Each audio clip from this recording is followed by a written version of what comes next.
Halo Lionista, apa kabar? Planet Milan kembali hadir menemani waktu istirahat kalian hari ini.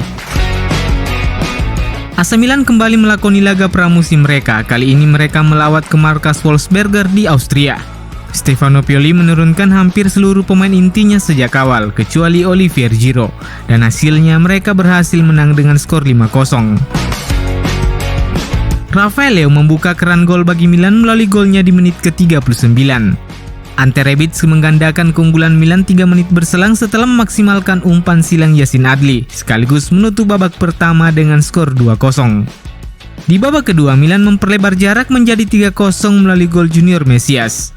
Di menit ke-58, Yacine Adli kemudian mencetak gol pertamanya untuk Milan dan membawa Rossoneri unggul 4-0.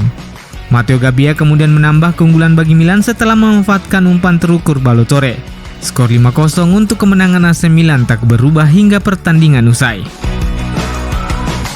Dari laga tersebut, Yacine Adli layak terpilih sebagai man of the match. Pemain asal Prancis itu benar-benar menunjukkan teknik, kepercayaan diri dan kreativitasnya di atas lapangan. Ia menyumbang 1 gol dan 1 assist, dan jika ia terus tampil seperti ini, ia layak mendapat 1 tempat di starting 11 Pioli musim depan.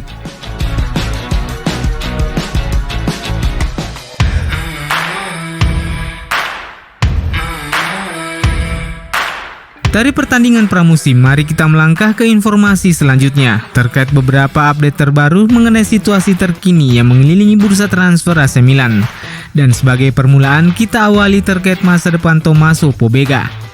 Keyakinan AC Milan terhadap pemain mudanya itu nampaknya tidak pernah surut setelah sebuah laporan mengungkapkan bahwa manajemen klub sedang dalam pembicaraan terkait perpanjangan kontrak untuk gelandang 23 tahun itu. Pobega saat ini terikat kontrak dengan Milan hingga Juni 2025. Dan menurut laporan La Gazzetta dello Sport, Milan telah mencapai kesepakatan dengan perwakilan sang pemain untuk perpanjangan kontrak 2 tahun lagi hingga Juni 2027.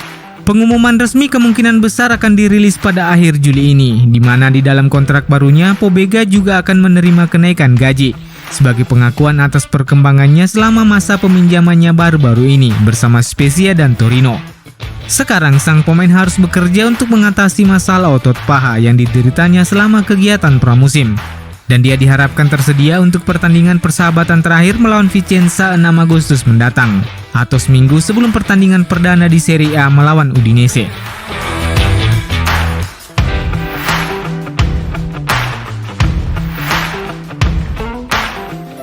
Selanjutnya ada kabar terkini menyangkut situasi transfer Carles de Ketelaere. Karena 2 hari terakhir ini sepertinya menjadi hari yang penting bagi manajemen Milan dalam upaya mereka untuk menyelesaikan transfer bintang muda klub Bruges tersebut.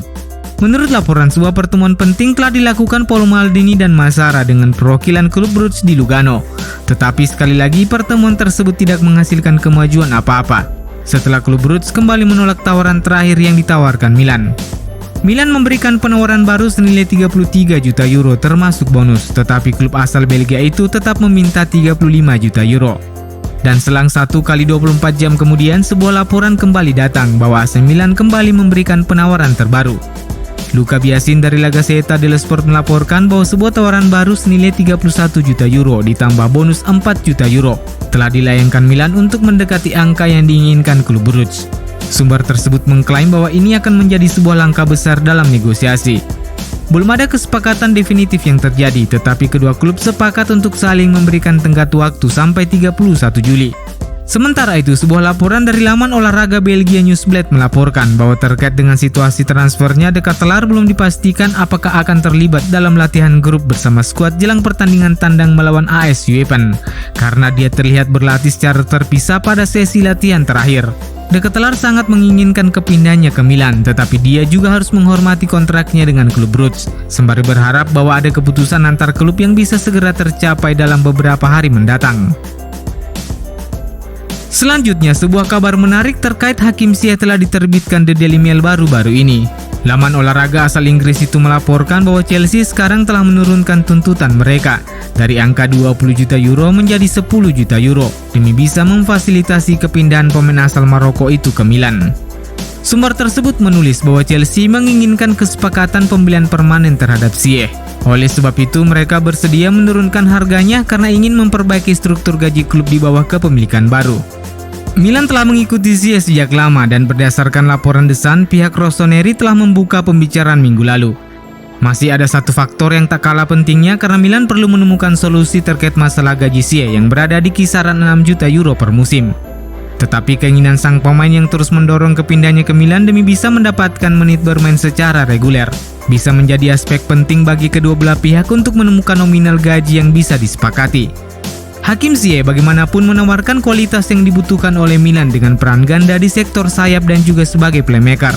Meskipun petualangannya di klub London Biru tidak berjalan sesuai yang ia harapkan, tetapi tetap saja ia menawarkan jaminan kualitas dan pengalaman yang sangat berguna bagi Stefano Pioli.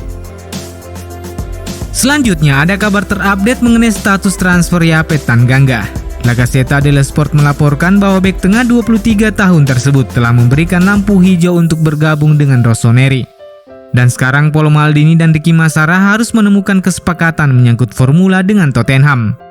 Milan telah mengirimkan penawaran berupa peminjaman berbayar dengan opsi pembelian, sebuah formula yang mirip dengan kesepakatan peminjaman Fikayo Tomori dari Chelsea. Dan menurut sumber itu, AC Milan akan berupaya menutup operasi tersebut hari Minggu ini.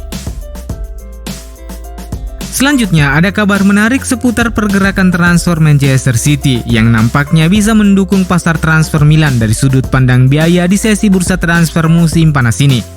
Rossoneri bisa menghabiskan 35 juta euro jika mereka berhasil menutup kesepakatan dengan klub Bruges terkait transfer Carles de Ketelaere. Itu berarti sebagian besar anggaran yang mereka miliki akan dihabiskan untuk pemain berbakat Belgia itu. Tetapi di sisi lain Rossoneri masih membutuhkan dana untuk membiayai transfer terkait target lain. Stefano Pioli membutuhkan tambahan untuk bek tengah, gelandang tengah, dan bek kiri. Dan menurut laporan Sempre Milan, Elliott Management dan Redbird Capital tidak bisa menyediakan dana lebih lagi untuk Paolo Maldini. Jadi sekarang tergantung bagaimana direktur Milan itu memainkan kartunya di pasar transfer. Terkait dengan hal itu, Manchester City bisa muncul untuk memberikan dukungan karena mereka dilaporkan memimpin negosiasi untuk merekrut Lucas Paqueta dari Olympique Lyon. Klub asal Prancis itu mematok harga tinggi untuk mantan pemain Milan tersebut yang bisa mencapai 80 juta euro. Dan sisi baiknya bagi Milan karena jika kesepakatan antara City dan Lyon tercapai, maka Milan bisa mendapatkan bagian 15% dari penjualan Paqueta atau sekitar 15 hingga 20 juta euro.